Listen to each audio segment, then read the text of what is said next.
발바닥의 통증은 무엇 때문에 오고 무릎은 무엇 때문에 오고 고관절은 무엇 때문에 오고 이런 게 제 개인적으로는 별 의미가 없는 것 같아요. 왜냐하면 제가 치료할 때 러닝 후에 발바닥이 아파서 오신 분들 좀 이야기를 해볼게요. 러닝할 때 발바닥이 아프다고 표현하지만 사실은 좀 구분을 해줘야 돼요. 뒤꿈치가 아프다, 발 중간이 아프다, 발 앞쪽이 아프다. 그리고 발 뒤꿈치에서는 걸을 때만 아프다. 그러니까 누르면 별로 안 아픈 사람도 있어요. 또 족저근막이 이렇게 붓는 거의 아픈 사람이 있고 그냥 여기 패드가 이렇게 아픈 사람이 있거든요.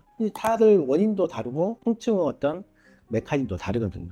이런 것들을 해결하기 위해서는 결국 왜 거기가 반복적으로 충격에 노출됐는지, 그리고 왜 그게 누적이 됐는지, 왜 발목은 지속적으로 충격의 변화나 발의 진행 방향에 대해서 반응을 하지 못했는지를 찾아야 되는데 대부분은 발목보다 훨씬 위쪽에 원인이 있거든요. 이제 고관절하고 복근이 일정의 골반 회전과 더불어서 앞으로 이렇게 어쩌면 이제 회전을 해가지고 추진력을 얻기 마련인데 이 복근의 회전이 잘 안 되면 고관절을 쓰게 되고 또 고관절에 제한이 생기게 되면 무릎의 굴곡이 잘 일어나지 않습니다. 이게 굴곡이 돼야 무릎도 구부러지니까.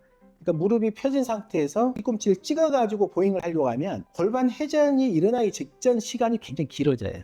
그리고 충격이 이게 흡수가 안 되겠죠. 빳빳한 상태니까. 그래가지고 그게 충격이 누적이 돼서 버티고 있는 외전근, 소둔근이랄지 또는 대퇴장막근이랄지 이런 근육 골반을 이렇게 앞쪽에서 고정하고 버텨주는 근육들이 누적된 현상으로 인해서 초음파로 보면 이렇게 근섬유가 이렇게 많이 손상돼 가지고 부어 있는 그런 소변도 많이 있고요. 그래서 실제적으로 골반 회전을 통해서 발바닥에 충격을 주지 않기 위해서 발을 이렇게 돌려야 된다 그렇게 하면 안 돼요. 그러니까 뒤꿈치부터 찍어 가지고 돌리려고 하면 그 순간에 뒤꿈치 입각기 시간이 매우 길어져 가지고 오히려 충격이 이렇게 많이 누적되는 현상이 일어나기 때문에 그럴 때 제가 말씀드린 것은 발 앞쪽 3분의 2 정도로 해가지고 약간 살금살금 뒤꿈치를 들고 뛰는 그런 느낌, 느낌적 느낌. 실제적으로는 뒤꿈치가 안 닿는 건 아닌데 발 앞 3분의 2만 닿으려고 하면 뒤꿈치 입각기 시간이 줄거든요. 굉장히 정상적으로 줄게 되고 그 다음 또 하나 중요한 게 골반을 돌리는 것은 내가 의도적으로 돌리려고 뒤꿈치부터 찍어 돌리는 게 아니다. 일단 여기를 찍어버리면 여기가 고정이 되면서 허리를 밀면서 보행을 하게 돼요. 골반 회전되는 게 아니라. 그래서 이제 허리 근육을 쓰게 되거든요. 우리가 그냥 이렇게 앞으로 뛰어가지고 골반 회전이 없이 하려고 하면 앞발이 안 닿거든요. 그런데 앞발이 닿는다는 것은 골반 회전이 담보가 돼야 돼요. 그러니까 보행할 때 앞에 3분의 1로 뒤꿈치를 살짝 살금살금 건 느낌으로 싹싹싹싹 하면 골반 회전이 자연스럽게 일어나거든요.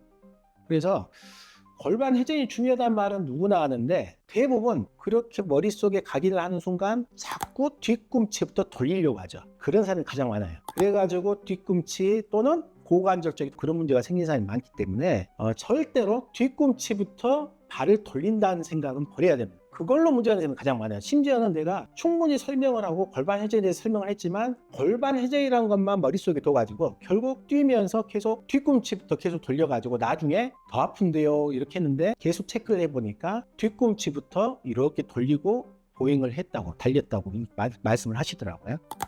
이제 아킬레스건의 단축도 마찬가지인데 골반 회전이 일어나지 않으면 찍는 보행을 하거든요. 결국 이렇게 굴려가는 보행이 아니라 찍는 보행을 하게 되면은 지속적으로 이제 아킬레스건이 계속 경직된 패턴이 누적이 되게 결국 문제가 생기게 되고요. 무릎이든 골반이든 심지어는 경추통, 허리 통증에서 가장 문제가 되는 부분이 로코모터리 센터라고 하는데 이런 움직이는 가장 센터가 이제 골반이거든요. 골반은 전방 고정 상태, 즉 골반이 앞으로 꺾여가지고 각도가 커진 상태인데 그렇게 되면 천장관절, 골반관절이 이렇게 잠겨버리게 되거든요. 그게 이제 원인인 경우가 가장 많습니다. 골반이 잠기게 되면 일단 무게중심이 뒤로 빠지게 되고 무게중심이 뒤로 빠지면서 이제 무게중심선이 허리 뒤로 빠지게 되거든요. 그래서 이런 분들은 서 있을 때 허리에 힘이 얹어져 있고 무릎이 쫙 펴지고 양쪽 다리가 약간 바깥쪽으로 돌게 되고요.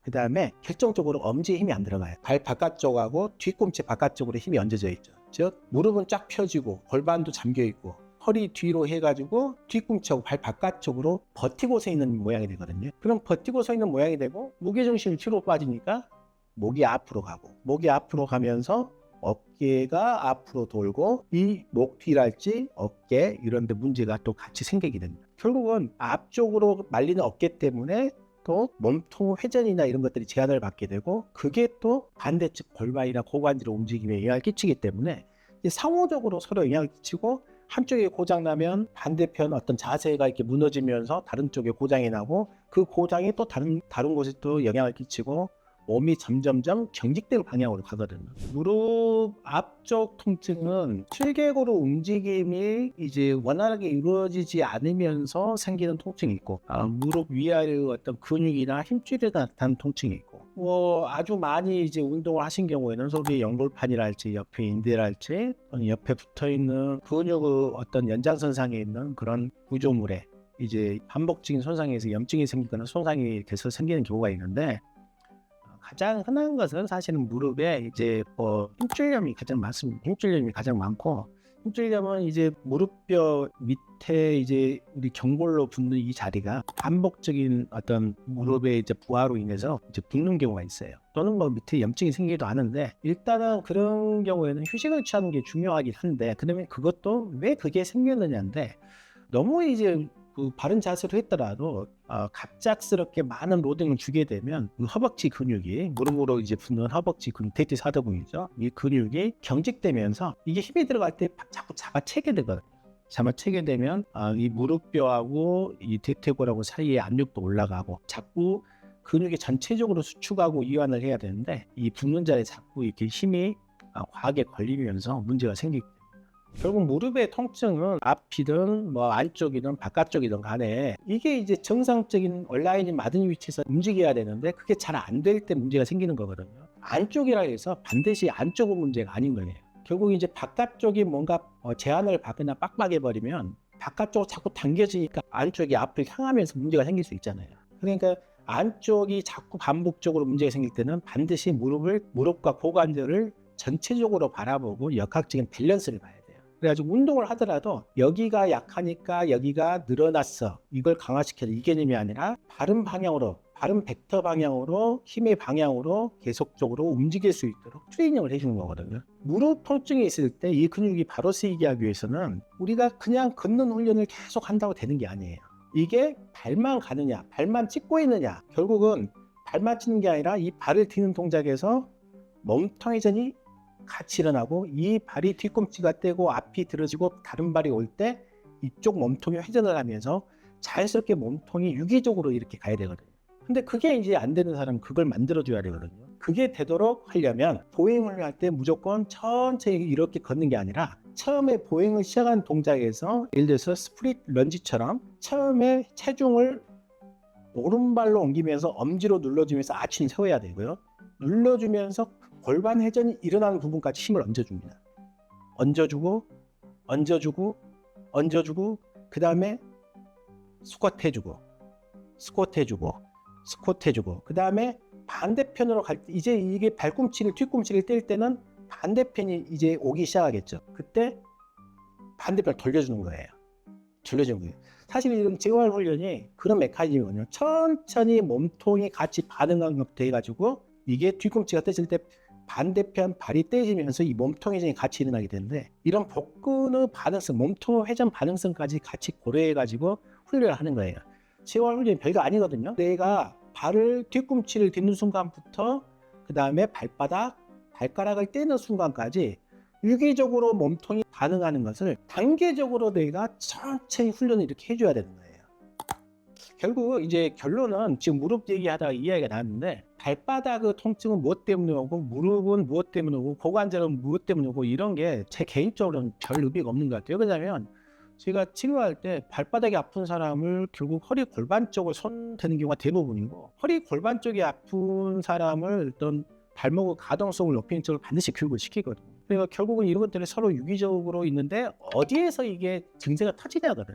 결국은 그런 걸 이해하면 훈련을 할 때 내가 지금 발바닥이 아픈데 발바닥 스트레칭 해야 되구나, 이게 아니라 내가 여기가 아픈데 지금 골반의 움직임이 떨어져 있구나, 또는 코어가 약해서 여기에 잠겨 있고 계속적으로 골반을 잠긴 상태에서 뛰고 있구나, 이런 것을 자기가 알아내는 게 중요하죠. 또는 그런 것만 조금 알고 있으면 전문가한테 와가지고 상의하시면 되니까 그게 도움이 될 거예요. 그래서 저 같은 경우는 다른 것이 이제 움직임이 제한이 많고 어떤 문제가 있는 경우에는 반드시 2-3주 정도를 셀프 엑서사이즈를 시켜요. 결국 지금 해주면 안 돼요. 지금 해주면 좀 좋아지긴 하는데 분명히 재발될 거예요. 내가 이런 훈련을 해가지고 어느 정도 좋아진 느낌이 들 때 치료를 시작하는 게 좋거든요. 이렇게 말씀드려요. 그러면 어느 정도 시작했을 때 좋아질 때 그러면 그대로 주사 안 맞아도 되는 거 아니에요? 이렇게 또 물어보시거든요. 그럴 땐 그렇죠.